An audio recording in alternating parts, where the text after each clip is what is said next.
할렐루야 샬롬 하고 인사합니다. 할렐루야 샬롬 샬롬 샬롬 샬롬 샬롬. 하나님 사랑합니다. 여러분 주 안에서 사랑합니다. 오늘 사도행전 26장 말씀이죠. 그래서 뭐라고 얘기하고 있어요? 바울이 아그리빠에게 증거하는 얘기죠.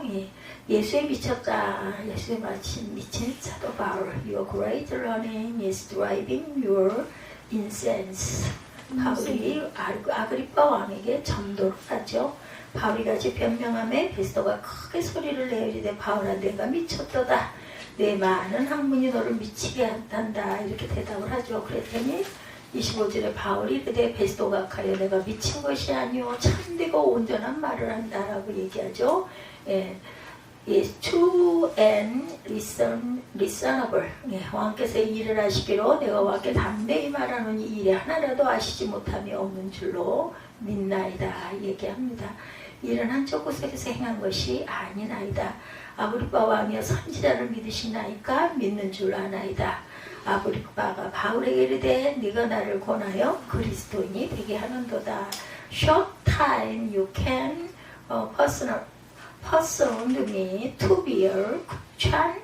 네가 나를 전도를 하느냐는 얘기죠. 바울이 이르되 말이 너무나 많은 당신뿐만 아니라 오늘 이 말을 듣는 모든 사람도 다 이렇게 내가 결박된 내 모습이 이렇게 된 거 외에는 나와 같이 되기를 나처럼 하나님의 말씀에 전도되기를 원하나이다 이런 뜻을 갖고 있죠. 용수철을 3개 누르면 누를수록 위로 높이 튀어 올라간다고 그러죠. 바울을 향한 유대인들의 핍박, 누르는 힘의 기세가 대단합니다. 그럴수록 점점 더 튀어 올라가죠.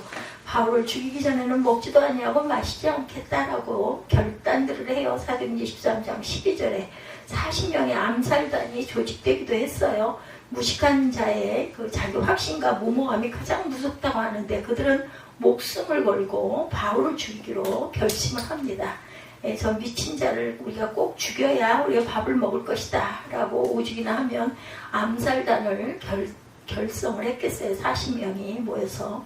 당시 지배계층은 바울이 예수의 복음을 전함으로 유대교의 입지가 좁혀질 것을 염려하고 바리새파 출신인 바울이 자기들을 배반했다고 생각했고 특히 바울이 자기들을 죽인 예수가 부활했다고 전파하니 자신들의 정치적인 영향력이 약해질 것을 두려워서 바울을 죽이려고 합니다. 그러나 이러한 누르는 힘에 대한 성령의 역사 또한 대단했던 거죠. 바울이 암살당할 것을 미리 알게 하셔서 피하게 하셨고 군사들을 동원해서 바울을 오히려 거꾸로 보호를 받아서 로마로 가게 하시죠. 믿음과 지혜의 사람을 바울 곁에 두셔서 통역하게 하셨고 재판하는 과정에서 유대 고관들에게 복음을 증거하는 기회가 되게 하셨고 바울을 로마로 가게 하셔서 구원의 역사로 확장하셨음을 볼 때 하나님의 섭리와 성령의 역사가 놀랍습니다. 그래서 대적자들의 누르는 힘이 강할수록 성령의 튕기는 힘도 강했음을 우리가 말씀 속에서 깨달아 알게 되죠. 유대인들에게 고소를 당한 바울은 마침내 베스도 총독과 아그리빠 왕 앞에 재판을 받으러 나가요. 놀라운 것은 보통 죄수의 신분으로 재판을 받을 때는 두려움과 떨림으로 몸과 마음이 위축되어야 하는데 바울은 전혀 그렇지 않다. 아까 제가 초두에 용수철을 누를수록 누르는 힘이 강할수록 더 높이 튀어 올라간다. 이 모양과 똑같이 바울이 됐다라는 거죠. 바울은 스스로 자신은 죄인이 아니라 복음 증거를 위해서 하나님께 붙잡혀서 쓰임을 받는 전도자다라고 자부심을 갖고 있어요. 그래서 만일 내가 불의를 행하여 무슨 죽을 죄를 지었으면 죽기를 사용하지 아니할 것이나 만일 이 사람들이 나를 고발하는 것이 다 사실이 아니면 아무도 나를 그들에게 내줄 수 없다 이렇게 얘기합니다. 그리고 25장 11절이죠. 오히려 내가 왕께 담대히 내가 말한다. 26장 26절입니다. 내가 당신에게 담대하게 말합니다. 말하고 오히려 거꾸로 얘기하고 있어요. 26절에 베스도가 가여 내가 미친 것이 아니오 참되고 온전한 말을 하나이다. 왕께서는 이 일을 하시기로 내가 왕께 담대히 말하노니 이 일에 하나라도 아시지 못함이 없는 줄 믿나이다. 이 일은 한쪽 구석에서 행해진 것이 아닙니다. 선지자를 믿으시나이까 믿으시는 줄 아나이다. 아그리빠가 바울에게 이르되 내가 나를 권면하여 그리스도인 되게 하는도다. 바울이 이르되 말이 적으나 많으나 당신뿐만 아니라 오늘 내 말을 듣는 모든 사람도 이렇게 결박된 것 외에는, 내가 이렇게 묶인 것 외에는, 내가 이렇게 죄인이 된 것 외에는 나와 같이 되기를 원하나이다. 왕과 총독과 번이교와 그 함께 앉은 사람들이 다 일어나서 물러가 서로 말하되 이 사람은 사형이나 결박을 당할 만한 행위가 없다 하더라. 이에 아그리빠가 베스도에게 이르되 이 사람이 만일 가이사에게 상소하지 아니었더라면 석방될 수 있을 뻔하였다. 가이사에게 상소를 안 했더라면 그냥 풀어줘야 할 사람이다라고 그들은 이야기를 하죠. 바울의 이러한 모습을 본 아그리빠 왕은 바울에게 내가 내게 허락하노라, 너의 주장을 말해보라. 26장 1절에 이렇게 시작이 됐어요. 이에 바울은 유대인이 고발하는 모든 일로 오늘 당신 앞에서 변명하게 된 것을 다행히 여긴다라고 2절에 말하죠. 26장 앞부터 볼까요? 아그리빠가 바울에게 이르되 너를 위하여 말하기를 내가 허락하노라 하나. 이에 바울이 손을 들어 변명합니다.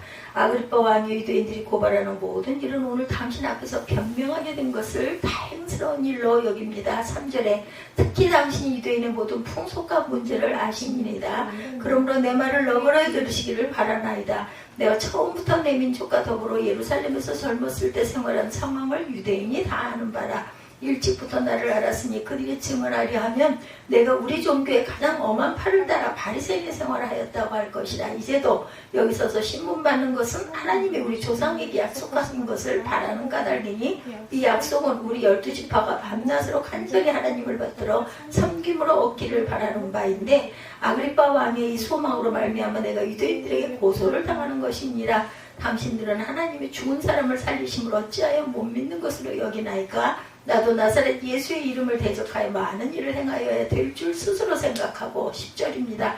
예루살렘에서 이런 일을 행하여 대제사장들에게서 권한을 받아가지고 많은 성도를 옥에 가두며 또 죽일 때 내가 찬송 투표를 하였고 또 모든 회당에서 여러 번 형벌하여 강제로 무독하는 말을 하게 하고 그들에 대하여 심히 격분하여 외국 성에까지 가서 박해하였고 그 일로 대제사장들의 권한과 위임을 받고 다메섹으로 갔나이다. 왕이여 정오가 되어 길에 숨으니 하늘로부터 해보다 더 밝은 빛이 나와 내 동행들을 둘러 비추는지라.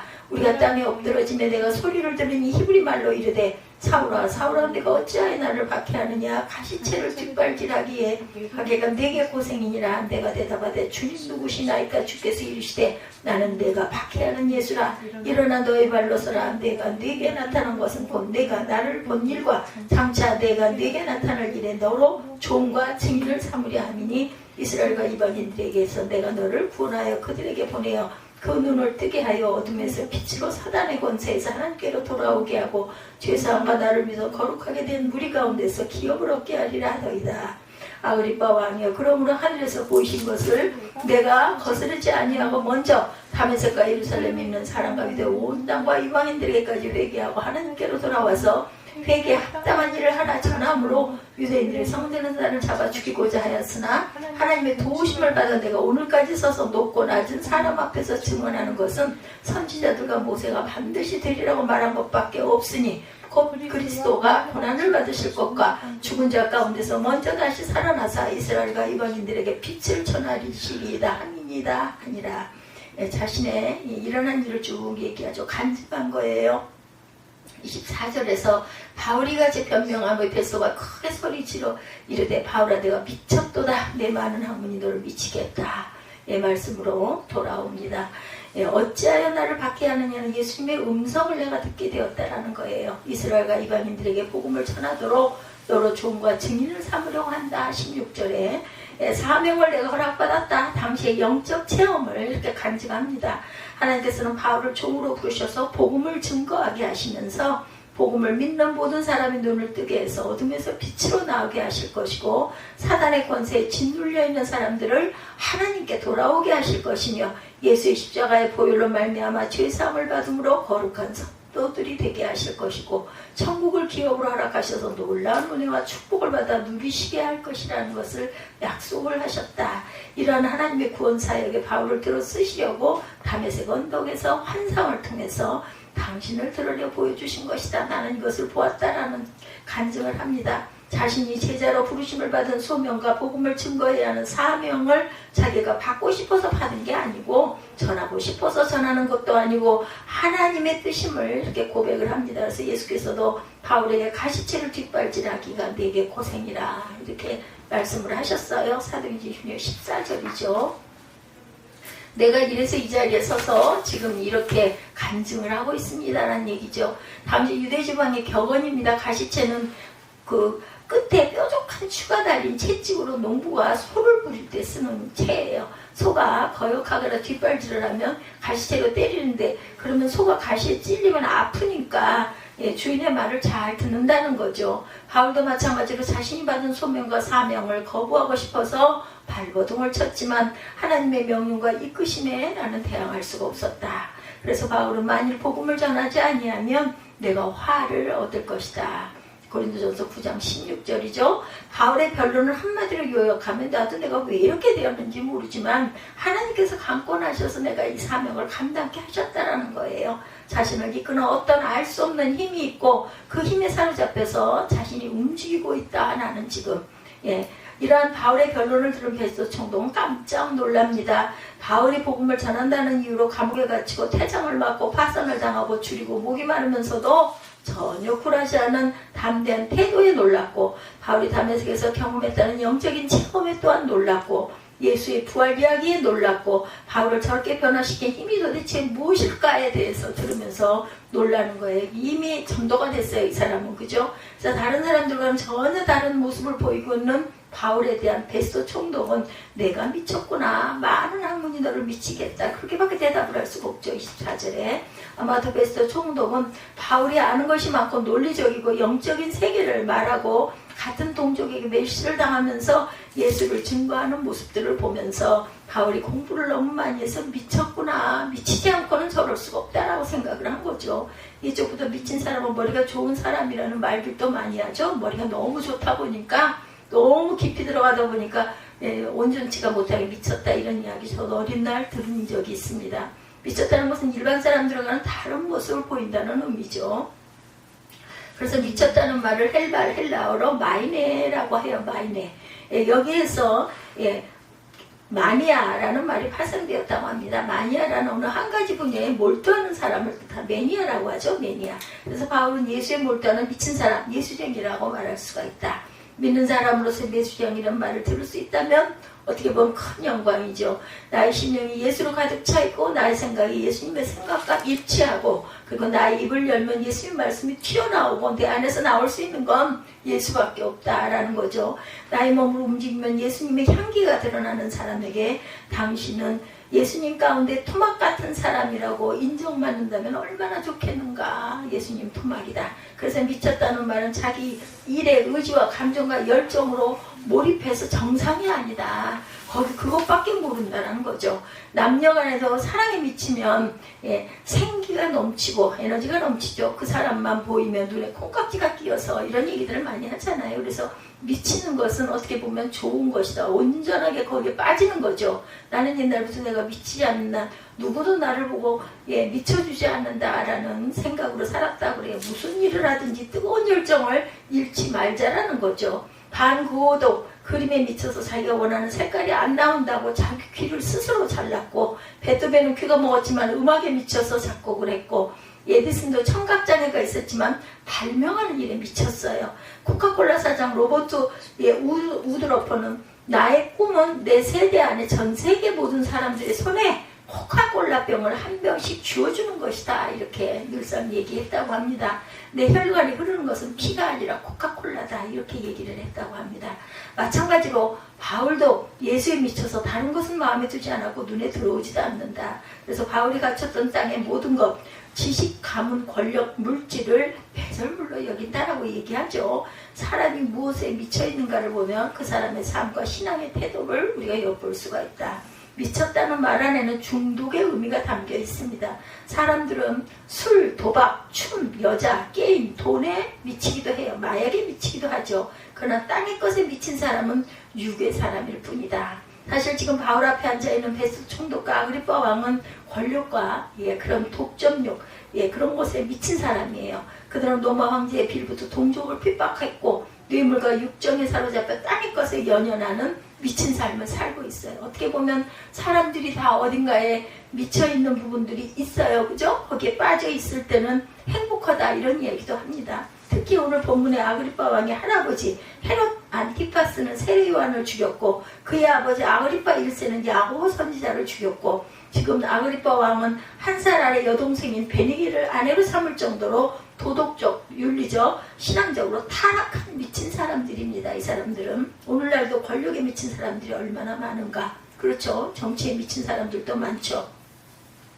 권력은 사람들 위에 서며 사람들의 시선을 받고 사람들을 다스리며 굴리면 달콤한 매력을 갖고 있지만 권력의 노예가 되며 권력의 올무에 걸려 넘어지게 됨을 또한 우리가 깨달아야 한다는 거죠. 마치 인간이 물을 선하게 사용하면 물은 한없이 소중하고 고마운 것이지만 물을 잘 다스리지 못하면 물에 빠져서 생명을 잃는 것처럼 권력 또한 잘 사용하면 좋은 것이지만 잘못 사용하면 어떻게 돼요? 패가망신을 하게 되는 것이라는 거죠.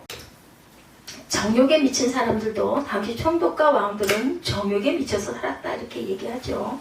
헤롯 안티파스는 남동생 아내와 살다가 세례 요한으로부터 회개하라고 지적을 받으니 세례 요한의 목을 잘라 죽였고 고린도 교회 그 교인들은 욕정에 사로잡혀 살다가 바울이 책망이 듣기 싫다고 바울을 내쫓습니다. 우리가 로마 제국이 멸망한 것은 성적인 타락 때문이었다라고 말하면 욕정에 빠진 인간의 끝은 멸망임을 깨닫게 합니다. 정욕은 마치 꿀과 같아서 처음에는 달지만 나중에는 그 당분으로 인해서 속이 쓰리게 되죠. 그럼에도 우리는 정욕의 단맛을 찾아 헤매고 그 단맛이 오래갈 것이라고 착각하지만 단맛 때문에 몰락하는 어리석음을 늘 반복하며 살아가요. 예수에 미친 바울이나 권력과 욕정에 미친 총독과 왕이나 저마다 뭔가에 미쳐있다는 것은 분명해요. 미치지 않은 사람은 역사적인 인물이 될 수 없었다는 거죠. 그러나 어디에 미쳐있는가에 따라서 생명이냐 아니면 멸망이냐 천국이냐 지옥이냐 이게 갈라집니다. 분명하게 이렇게 나뉩니다. 바울은 베스 총독에게 내게 미친 것이 아니요 참되고 온전한 말을 내가 하나이다. 15절에 말하죠. 당신이 생각하는 것처럼 정신이 이상해져서 미친 것이 아니라 참되신 예수님을 전해야 하니 나도 참되어야 하고 온전하신 예수님을 증거해야 하니 내가 온전한 말을 하는 것이라는 놀라운 고백을 하고 있어요. 쉬운 말로 당신들은 권력과 욕정에 미쳐 있으니 빨리 회개해서 참되고 온전하신 예수에게 미치라 이렇게 얘기하는 거죠. 그래서 아그리파 왕이여 선지자를 믿으시나이까? 믿는 줄 내가 아나이다 라고 얘기하죠. 17절에 왕의 전도를 했고 왕은 내가 적은 말로 나를 권하여 그리스도인 되게 하는 네가 나에게 전도하냐? 이 얘기예요. 28절에 복음에 대해 거부 반응을 나타내는 총독과 왕에게 대해서 말하죠. 29절에 당신뿐만 아니라 오늘 내 말을 듣는 모든 사람이 내가 이렇게 결박당한 것 외에는 다 나와 같이 되기를 원한다. 이렇게 하나님께 미치기를 원한다. 예수에 미치기를 원한다. 이렇게 전도하는 거죠. 나와 같기를 원한다는 말로 최고의 고백이고 최상의 전도 방법이었던 거죠. 바울이 이런 당당한 모습을 본 왕과 총독은 이 사람은 시험이나 결박을 당할 만한 행위가 없다. 31절에 이렇게 결론을 내리죠. 결국 미친 마니아의 믿음이 승리한다는 사실을 한번 다시 보여줍니다. 그래서 바울은 우리가 만일 미쳤어도 하나님을 위한 것이고 정신이 온전하여도 너희를 위한 것이다. 고린도후서 5장 13절에 놀라운 고백을 하고 있어요. 우리도 마찬가지입니다. 어차피 뭔가에 미쳐서 할 수 있는 존재라면 예수에 미쳐야 되겠죠. 땅의 것에 미치면 그 끝은 멸망이지만 예수에 미치면 이 땅에서의 은혜와 축복을 누리게 되고 또한 하늘나라에서 영생과 구원을 허락받기 때문이라는 거죠. 선물이 기가 막혀요. 오늘 말씀을 묵상하면서 우리가 깨닫게 되는 것은 결국 고난을 이기는 힘은 자기 믿음과 고백이라는 거죠. 이 믿음이 우리를 고난에서 건져내고 우리의 영과 육을 당당함으로 무장케 한다는 것. 바울이 나와 같기를 원한다는 고백처럼 우리도 바울처럼 마니아 신앙, 미친 신앙, 예수쟁이의 신앙으로 무장해서 당당하게 승리하는 삶을 살아가기를 주님의 이름으로 축복합니다. 그날 밤에 주께서 바울 곁에 쓰셔서 23장 11절이에요. 사도행전 이르시되 담대하라. 내가 예루살렘에서 나이를 증거한 것 같이 로마에서도 증거하게 하여야 하리라 하시니라. 격려해 주시죠. 담대하라고. 본문의 첫 번째 주제는 담대하라는 주님의 격려의 말씀이었어요. 주님은 바울에게 담대하라고 하셨습니다. 또한 바울은 그때 유대인궁에 신문을 받고 천부장의 영내에 갇혀 있었어요. 그날 밤에 주께서 바울 곁에 서서 이르시되 담대하라. 주님은 우리를 공경에 처해 있을 때 격려하시기 위해서 나타나시죠. 성령이 우리에게 말씀하세요. 저도 때로는 내가 뭔가를 잘못했을 때 마음이 괴로워요. 불편해요. 그리고 마음이 내가 이거 돌이켜야 되겠다. 이거 잘못했다. 내가 잘못한 것을 얼른 잘못했다라고 고백을 하는 것이 하나님 보시기에 온전한 모습이다. 이런 마음이 듭니다. 그럴 때는 괴로워서 불편해서 견딜 수가 없어요. 해야 마음이 편해집니다. 사도행전에 보면 주께서 바울에게 직접 나타나신 경우가 여러 군데 있어요. 그렇죠? 첫 번째로 나타나신 것은 다메섹에서 바울이 회심하게 하죠. 그때 바울은 예수님을 박해하러 다니다가 갑자기 다메섹 선상에서 주님을 만납니다. 바울은 어쩔 줄 몰라 당황합니다. 그럴 때 주님이 나타나세요. 사도행전 9장 6절이에요. 내가 일어나 시내로 들어가라. 내가 행할 것을 내가 이를 그 자가 있느니라 말씀하죠. 거기서 아나니아를 만나게 되죠. 두 번째 나타나신 것은 드로아에서 나타나십니다. 바울은 아시아 지역을 통과하여 어디로 갈지 몰라 고심하고 있었어요. 주님은 그날 바울에게 아시아를 떠나 유럽 마게도냐로 가라고 말씀을 하죠. 사도행전 16장 9절에서 10절입니다. 밤에 환상이 바울에게 보이니 마게도냐 사람 하나가 서서 그에게 청하이르되 마게도냐로 건너와서 우리를 도우라 하거늘 바울이 그 환상을 보았을 때 우리가 곧 마게도냐로 떠나기를 힘쓰니 이는 하나님이 저 사람에게 복음을 전하라고 우리를 부르신 줄로 인정함이로라. 이렇게 말씀합니다. 성령의 음성을 들을 줄 알아야 돼요. 그리고 또한 사단과 성령의 음성을 또 분별할 줄도 알아야 합니다. 세 번째로 나타나신 것은 고린도에서다. 그때 바울은 고린도에 있는 유대인들에게 복음을 증거하다가 격렬한 반대에 부딪혀요. 주님은 바울에게 담대하게 복음을 전하라고 격려하시죠. 18장 9절에서 10절이죠. 밤에 주께서 환상 가운데 바울에게 말씀하시되 두려워하지 말며 침묵하지 말고 말하라. 내가 너와 함께 있으며 어떤 사람도 너를 대적하여 해롭게 할 자가 없을 것이니 이는 이 성 중에 내 백성이 많으니라. 이렇게 격려도 해주십니다. 네 번째로 나타나신 것은 3차 전도행을 마치고 예루살렘으로 돌아왔을 때죠. 그때 바울은 유대인들의 적대적인 행동에 직면하여 어떻게 대응할까 고민하고 있었어요. 주님은 바울에게 예루살렘을 떠나라 말씀하시죠. 22장 17, 18절입니다. 후에 내가 예루살렘으로 돌아와 성전에서 기도할 때 화물 중에 봄에 주께서 내게 말씀하시되 속히 예루살렘에서 나가라. 그들은 내게 대하여 증언하는 말을 듣지 아니하리라. 이렇게 말씀하십니다. 다섯 번째 나타나신 것이 오늘 본문이에요. 여섯 번째로 나타나신 것은 바울이 로마로 압송당할 때입니다. 로마로 가는 길은 매우 험난했어요. 배를 타고 가다 태풍을 만나 보름 가까이 표류하죠. 배를 움직이던 선원들은 기회를 봐서 도망치려 했고 죄수를 호송하던 로마 병장들도 여차하면 죄수를 죽일 작정이에요. 귀찮으니까 죽이고 끝내고 싶죠. 이런 위에 주님이 바울 곁에 나타나시죠. 27장 24절입니다. 바울아 두려워하지 말라. 내가 가이사 앞에 서야 하겠고 하나님께서 너와 함께 항의하는 자를 다 내게 주셨다 하였으니 그러므로 여러분이여 안심하라. 나는 내게 말씀하신 그대로 되리라고 하나님을 믿노라. 이렇게 증거합니다. 본문에서 주님이 하신 격려 말씀은 단 한마디였어요. 담대하라. 그리스도인들은 담대해야 한다는 거죠. 주님이 함께 하시기 때문에. 그래서 바울은 지금 천부장의 영내에 갇혀 있습니다. 앞으로 어떤 재판을 더 받게 될지 알 수가 없어요. 풀려날지 혹은 더 붙잡혀 있을지 알 수가 없죠. 차가운 돌방에 갇혀 편히 잠을 자기도 힘이 든 그런 상황에서 주님은 바울에게 담대하라 말씀하시죠. 담대하라는 말과 함께 하나님이 항상 하시는 말씀이죠. 두려워하지 말라. 우리가 항상 보면요. 두려워하는 것이 사단이에요. 내 마음을 약하게 하죠. 두려워하다 보면 꼭 그 일이 일어나더라고요. 아이고 나 저기 빠지면 어떡해? 빠져요. 나 이거 하다 실수하면 어떡해? 꼭 실수하더라고요. 그래서 이런 부분을 버리고 담대할 줄 알아야 됩니다. 그래서 두려움을 비워야 한다. 또한 놀라는 부분도 마찬가지. 놀라요. 겁나요. 그죠? 두려워하게 됩니다. 두려워 떨게 되죠. 담대함의 반대편에 있는 것이 바로 두려움이라는 것입니다. 담대하려면 두려움을 이길 줄 알아야 된다.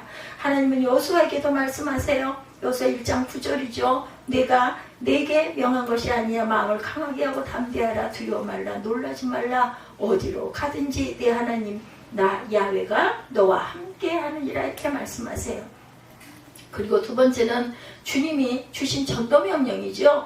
나의 일을 증언하라고 말씀하셔서 지금도 증언하고 있는 거죠. 내가 예루살렘에서 나의 일을 증거한 것 같이 로마에서도 증거하여야 하리라 하시니라. 나를 증언하라. 예수 그리스도를 알려라 인 거죠. 우리가 담대해야 될 것은 바로 이 전도의 사명 때문입니다.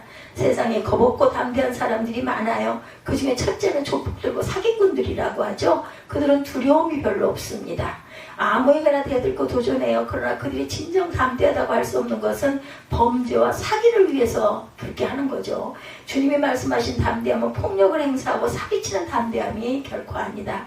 예수 그리스도를 전하는 담대함, 복음을 전하는 담대함, 진리를 전하는 담대함, 천국을 전하는 담대함, 명언을 구하는 담대함을 우리가 가질 줄 알아야 되겠다. 사도들은 복음을 전할 때 바로 이런 증거자의 사명감, 전도의 사명감에 사로잡혀 있어요. 사도 요한이 뭐라고 증거하고 있어요? 요한복음 19장 35절에도 이를 본 자가 증거하였으니 그 증거가 참이라. 저가 자기의 말하는 것이 참인 줄 알고 너희로 믿게 하려 함이라 이렇게 말씀하세요. 이를 증거하는 이 일을 기록한 제자가 이 사람이라. 우리는 그의 증거가 참인 줄 아노라. 요한복음 21장 24절이죠. 아버지가 아들을 세상에 구주로 보내신 것은 우리가 보았고 또 증거하노라. 요한일서 4장 14절입니다. 요한일서 5장 11절에서 13절에도 또 증거는 이것이니 하나님이 우리에게 영생을 주신 것과 이 생명이 그의 아들 안에 있는 그것이라. 예, 아들이 있는 자에게는 생명이 있고 하나님의 아들이 없는 자에게는 생명이 없느니라. 귀한 말씀이죠. 내가 하나님의 아들의 이름을 믿는 너에게 이것을 쓴 것은 너희로 하여금 너에게 영생이 있음을 알게 하려 함이라. 우리에게 깨달아 알게 하려고 내가 이것을 쓴다고 요한이 얘기하죠. 베드로 사도가 뭐라고 말해요? 사도행전 10장 42절에 우리를 명하사 백성에게 전도하여 돼 하나님이 산자와 죽은 자의 재판장으로 정하신 자가 곧 이 사람인 것을 증거하게 하셨고, 전에 대하여 모든 선지자로 증거하지 저를 믿는 사람들이 다 그 이름을 힘입어 죄사함을 받는다 하였느니라. 사도행전 10장 43절이에요. 바울이 뭐라고 증거해요? 20장 24절에도 나의 달려갈 길과 주 예수께 받은 사명 곧 하나님의 은혜의 복음 증거하는 일을 마치려 하면은 나의 생명을 조금도 귀한 것으로 여기지 아니하노라. 일찍이 주님은 사도들에게 이 명령을 주셨어요. 12사도를 보내시면서 혹은 부활하신 후에 승천하시기 직전에도 명령하시죠. 마태복음 10장 7, 8절입니다. 가면서 전파하여 말하되 뭐라고 그래요? 천국이 가까웠다 하고 병든 자를 고치며 죽은 자를 살리며 문둥이를 깨끗게 하며 귀신을 쫓아내되 너희가 거저 받았으니 거저 주어라. 그래서 우리는 복음을 증거하고 전도할 때는 거저 받았으니 거저 주어야 한다라는 거죠. 너희는 온 천하에 다니며 만민에게 복음을 전파하라. 마가복음 16장 15절입니다.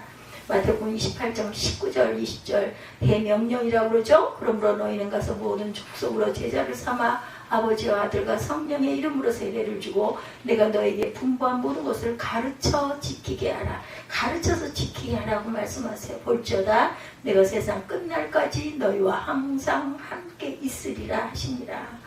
우리 잘 아는 사도행전 1장 8절이죠. 너희 오직 성령이 너에게 임하시면 권능을 받고 예루살렘과 온 유대와 사마리아와 땅 끝까지 이르러 내 증인이 되리라 하시니라.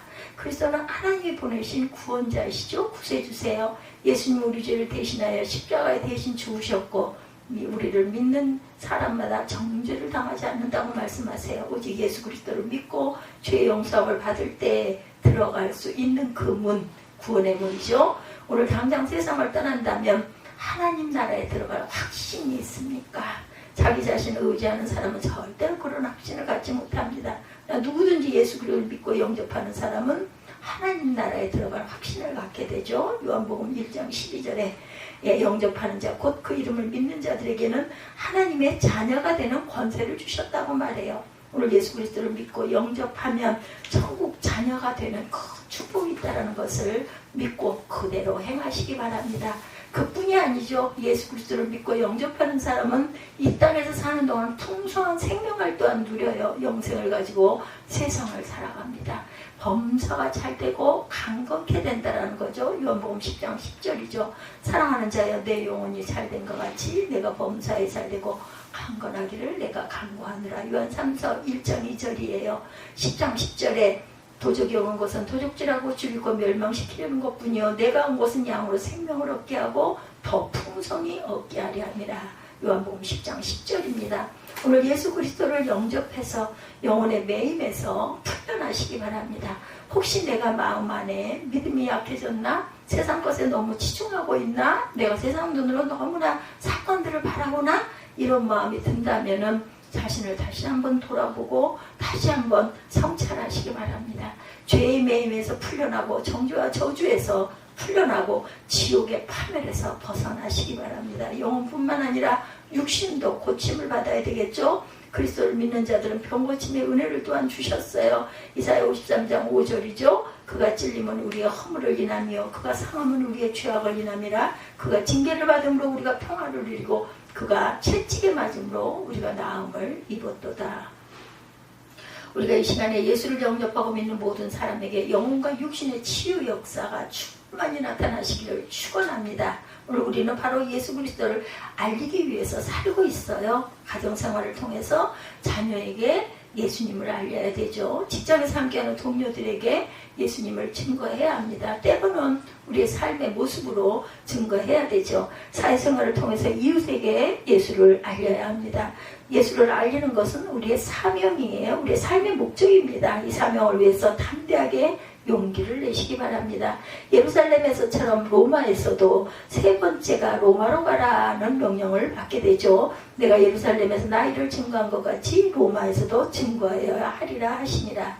예루살렘에서 바울은 변변치 덤도하지 못했고 고생만 많이 했어요. 성전에서 기도하다가 유대인 폭도들에게 쫓겨 천부장의 병행에 갇히는 신세가 되기도 합니다. 비록 법정에서도 신문받는 처지가 되었지만 바울은 용감하게 예수를 증거하죠. 천부장에게, 유대인 군중에게, 공의원들에게, 헤롯 아그리파 앞에서, 총독 베스도 앞에서, 총독 벨릭스 앞에서 바울은 굽히지 않고 그리스도를 증거합니다. 그런데 이제 주님은 바울에게 너는 이제 마지막으로 로마로 가야 한다. 예루살렘에서 높은 사람들 앞에 용감하게 예수를 알린 것처럼 로마에서도 그렇게 알려라. 할 수 있다면 황제 앞에서 복음을 전하라. 바울이 로마로 가려 한 것은 주님의 뜻이기도 하지만 바울의 하나의 소망이기도 했습니다. 바울은 이미 여러 차례 로마로 가고 싶다는 말을 많이 했어요. 사도행전 19장 21절에 이 일이 다 된 후 바울이 마게도냐와 아가야를 다녀 예루살렘에 가기를 경영하여 가로되 내가 거기 갔다 후에 로마도 보아야 하리라 하고, 그러므로 나는 할 수 있는 대로 로마에 있는 너희에게 복음 전하기를 원하노라. 로마서 1장 15절에도 이렇게 증거합니다. 바울이 로마에 가기를 원한 것은 로마가 좋아서가 아니죠. 유대인들은 로마인들을 싫어했어요. 이스라엘 땅의 그 점령자고 약탈자였고 유대인들을 로마에서 추방하는 원수들이기도 해요. 요한복음 11장 48절과 사도행전 18장 2절에 증거합니다. 그럼에도 불구하고 바울이 로마로 가기를 원한 것은 로마가 당대 세계 최대 제국의 수도였기 때문에 바울이 이 제국의 한복판에 복음의 깃발을 꽂고 싶어 했던 거죠. 정말 그때 대단했던 주후 117년경 제국의 영토가 최대로 확장되었을 때 지도를 보면 아주 거창해요. 오늘날 스페인, 포르투갈이 있는 이베리아 반도와 영국, 프랑스, 독일 등의 서유럽, 중부와 남부 유럽 전체, 흑해, 연안, 터키, 아르메니아, 메소포타미아, 아라비아 지역을 포함한 아시아, 이집트, 리비아, 알제리, 모로코를 포함한 북아프리카 대부분이 로마 제국의 영토였다고 그러죠. 지금의 미국이나 중국, 러시아 큰 영토와 인구를 자랑하지만 로마와 비교할 수가 없었을 정도였다고 그래요. 로마는 지금부터 2000년 전에 아시아, 아프리카, 유럽을 아우르는 대제국을 만듭니다. 거창한 지중해가 마치 로마 제국의 한가운데 있는 호수와 같았다고 그래요. 바울은 이 로마 제국의 수도인 로마로 가려고 했어요. 세계를 지배하는 로마의 심장부에 그리스도의 깃발을 꽂고 싶었던 거죠. 바울의 이러한 도전은 굉장히 무모해 보여서 특히나 그 시대에 지금 같으면 가능할 수 있는데 그렇죠? 로마는 문명 도시였고 세속의 중심이었고 각종 우상과 환락의 도시였고 감히 누구도 막을 수 없는 역사와 전통의 도시이기도 했어요. 어떻게 감히 단신으로 이 로마로 뛰어들어 복음을 전한단 말인가? 그때 뭐를 걸어서 생명을 걸고 간 거예요. 죽을 각오를 하고 가죠. 예, 다들 얘기해요. 거기 하면 당신 죽으니 가지 말라고 말리죠. 절대를 인정하지 않고 무신론적 사고, 법도 윤리도 없는 막대 먹은 사람들, 자기 주장만 하며 소통을 외치는 사람들, 물질은 풍요한데 정신은 동물적이 되어가는 사람들, 향락과 쾌락주의 아무 권위도 인정하지 않는 막가파의 대인관계. 그래서 기껏 많지 않은 성도들 앞에서 매주 설교와 목청 높이는 것이 전부인 그런 세상 언제 바꾼단 말인가. 그러나 바울은 이 무모한 일에 도전하죠. 그리고 성공합니다. 바울이 로마에 상륙한 지 약 300년 후 주 313년 콘스탄틴 황제는 기독교를 로마의 종교로 공인하죠. 단순히 기독교를 억압하지 못하게 하는데 머물지 않고 적군 믿도록 권장을 하는 승리를 거머쥐게 됩니다. 복음의 자유만 보장된 게 아니고 사회 변혁을 가져옵니다. 죽음의 검투를 없애고 법정과 군대의 주일 휴무제도를 만들고 축첩을 비롯한 비성경적인 풍속을 없애고 우상숭배를 제한합니다. 바울 한 사람이 로마를 뒤집은 세계사의 변혁을 만들어냈다는 것. 오늘 우리도 바울 사도처럼 로마에 도전해야 한다는 거죠. 나같이 연약한 사람이 무슨 전도를 하겠나, 저 강력한 사람을 무슨 수로 변화시키겠나, 과소평가하지 마시기 바랍니다. 전도는 내가 하지만 결과는 하나님이 이루신다라는 거. 우리의 생활 속에서, 삶 속에서 온전하게 하나님을 증거하는 저와 여러분들이 되시기 바랍니다. 오늘 내 앞에 있는 로마는 어딜까요? 불신 가문과 또한 그 가족과 가문이 로마일까? 가족 구원, 가문 구원에 도전하시는 저와 여러분이 되십시다. 사장님이야 전 직원이 돼지머리 놓고 고사 지내는 분위기가 직장, 그 로마일 수 있죠. 그런 직장 속에 복음의 깃발을 온전하게 꽂는 기도를 하는 저와 여러분들이 되시기를 주님의 이름으로 축복합니다. 하나님께서 결과를 주시죠. 로마를 보면 세속도시, 문명도시, 화려한 도시, 번영하는 도시, 무엇 하나 뒤지지 않는 거대한 흐름이었지만 로마는 무너졌습니다. 왜 그랬어요? 로마는 외형적으로 화려했지만 영적으로는 텅 빈 우상과 공허의 도시였기 때문에 사람들은 어디서 와도 어디로 가는지를 알지 못하고 영적으로 방황합니다. 존재하지도 않는 우상과 주술에 빠져서 어떤 평안도 만족도 없어요. 그래서 물질적 환락과 쾌락, 술과 여인에 빠져 살 수밖에 없는 무료한 삶이었기에 오늘 우리가 사는 도시가 그렇지는 않은지, 겉으로는 화려한데 영적으로는 죽어가고 있는 것은 아닌지 복음을 들고 공격하면 전복할 수 있다는 것, 담대하게 복음을 들고 도전하는 저와 여러분들이 되시기를 주님의 이름으로 축복합니다.